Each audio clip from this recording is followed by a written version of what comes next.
You see all the smoke? That means it's a fabulous cigar. That's what that means. And I gotta tell you, it is. Oh. Hiya, folks. How are you? Rush Limbaugh here, the Excellence in Broadcasting Network, and we got 3 hours straight ahead for you. Happy to be with you. Told you we'd be back revved and ready. Here we are. Our telephone number. You want to be on the program. 800-282-2882. The email address, lrushball@eibnet.com. Something happened that got me thinking about my mother. What kind of crazy world is it where a crazy person can abduct the mother of Cal Ripken Jr. and drive around in his car with her tied up in the back seat? Cal Ripken Jr.'s mom was abducted, and this guy that took her didn't know who she was. He went and got her fast food, and he also got her cigarettes. And if they ever find him, that's what they're going to charge him for, no doubt, is giving her cigarettes.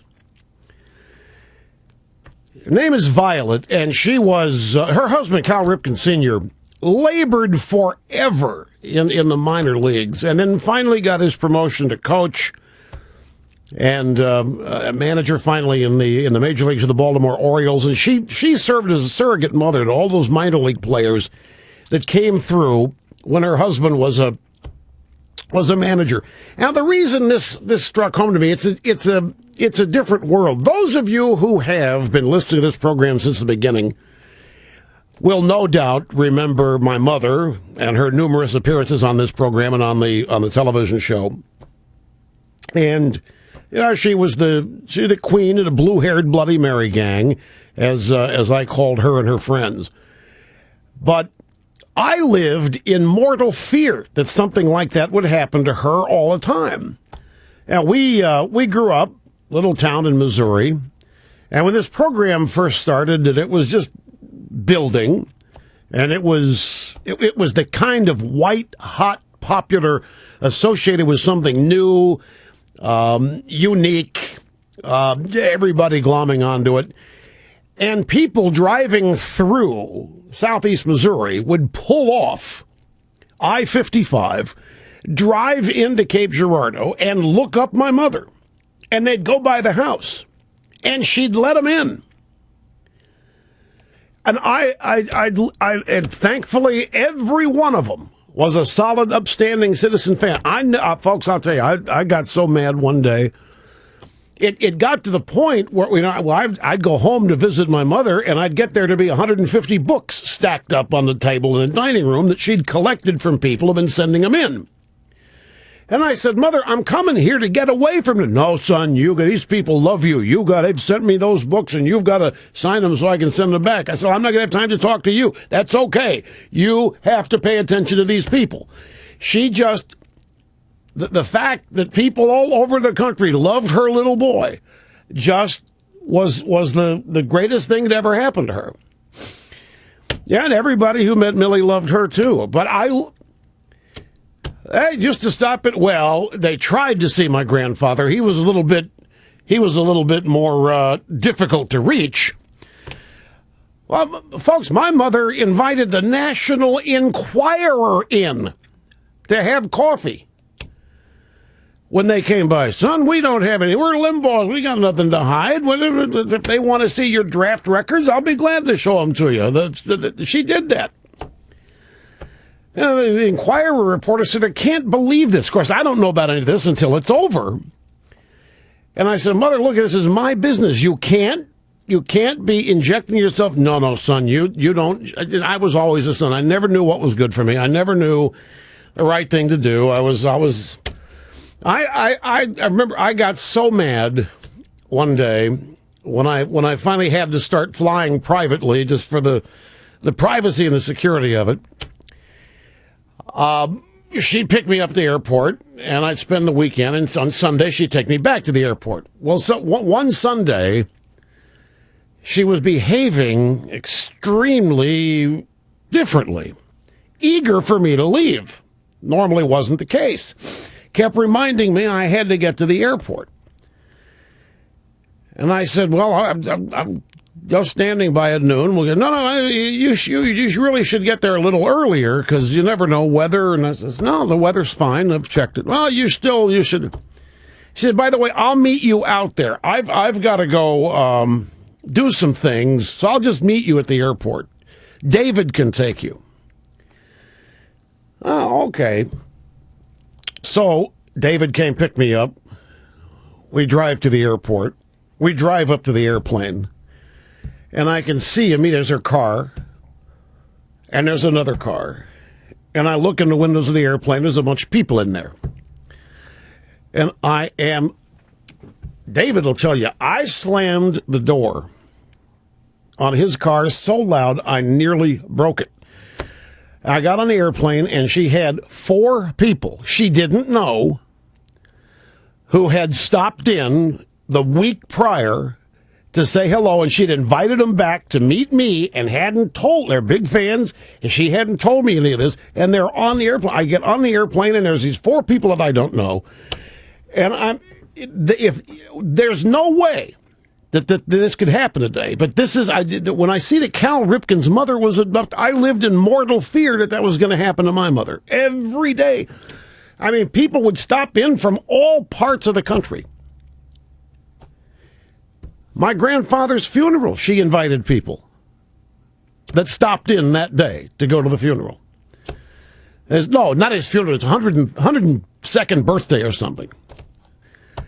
And I see Cal Ripken's mother's kidnapping or abduction, and it just got me thinking how fortunate it was that never happened. Because and it's a testament to the people in this audience too, because there aren't people in this audience of the type who would go abduct somebody's mother, which was very, very, very fortunate. But no, she was just so proud that the people of this country loved her little boy. She was just that if they called her or if they wrote her a letter or if they sent her a book of mine to sign, they were king and queen.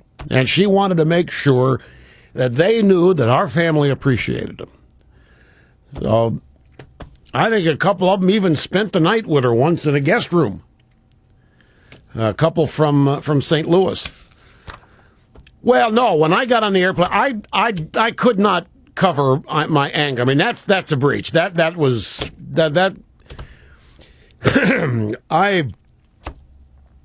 I remember I didn't talk to her for 2 months after that on purpose. I had to send a message. That's exactly right. I had to stop. I had to put a stop to it. No, it didn't work. Didn't work, because even then I didn't know what I was doing. And I was always the little boy, didn't know what he was doing. Or I didn't know what was best for me. I knew what I was. Anyway, she was a total class act. I just think about how,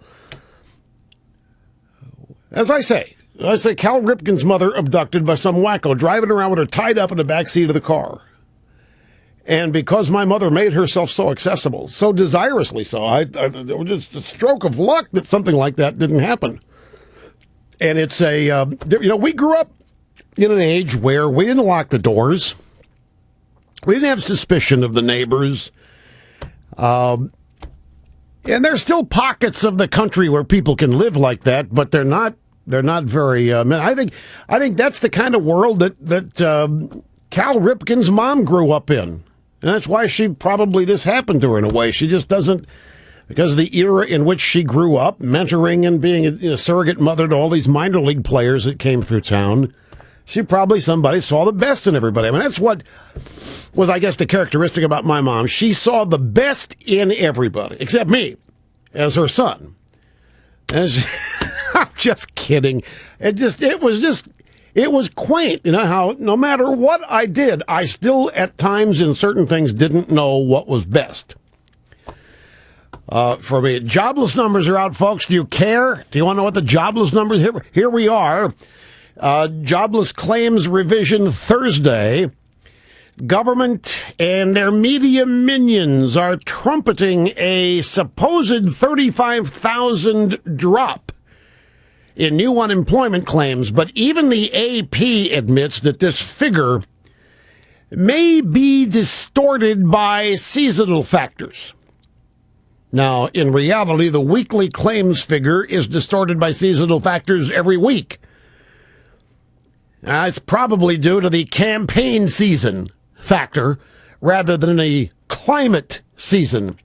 The AP says that its applications fell to a seasonally adjusted 353,000.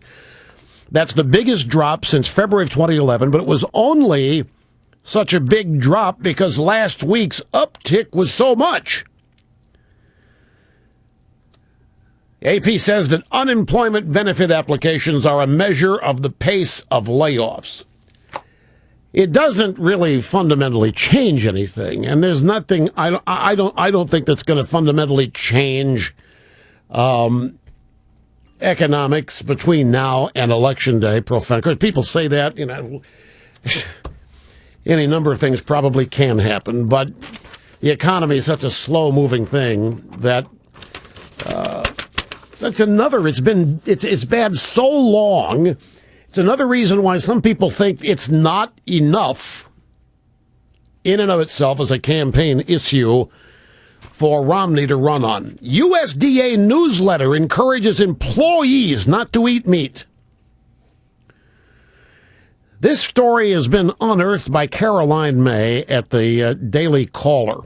And, she deserves a shout-out. Caroline May at the Daily Caller seems to be making a career out of exposing the information being passed out or put out on the USDA website. Caroline May is the reporter who broke all the stories about the USDA's various campaigns to enroll more people in food stamps. She's the one that found that. And in this report today, she tells us that the USDA has been telling its employees via their newsletter to start participating in the so-called Meatless Monday initiative. Were you aware that there was such a thing? Well, yeah, you would be. Militant vegan that you are. Meatless Monday. USDA's newsletter said that going meatless is good for the environment because animal agriculture is a major source of greenhouse gases and climate change. What a bunch! What a crock! Okay, from now on, folks, on Monday, it's all beef all the time. That's all you eat on. What the hell is this, Meatless Mondays? From the government? From the USDA, the U.S. Department of Agriculture, which is supposed to be supportive of agriculture? Single out the beef industry and tell people to avoid it on Monday? Here we go, picking winners and losers. Oh, speaking of that, guess what has been learned? Obama's speech in Roanoke where you didn't do that. You didn't make that happen. Guess whose idea this is? Lakoff's. George Lakoff rhymes with. Some years ago, he wrote a position paper for the Democrats advising them how to discuss these things. And Elizabeth Warren and Obama are both plagiarizing. Well, I don't think it's plagiarizing because they use Lakoff to advise them. But it was Lakoff who came up with this, at least in the modern era. This is something that Marx thought, too. I mean, this is nothing new. But the modern incarnation of this, the usage of it, purposefully by both Elizabeth Warren and Obama, comes from George Lakoff. I have the details of that. And lots of stuff, folks. So sit tight, buckle up, and the rest of the program resumes after this.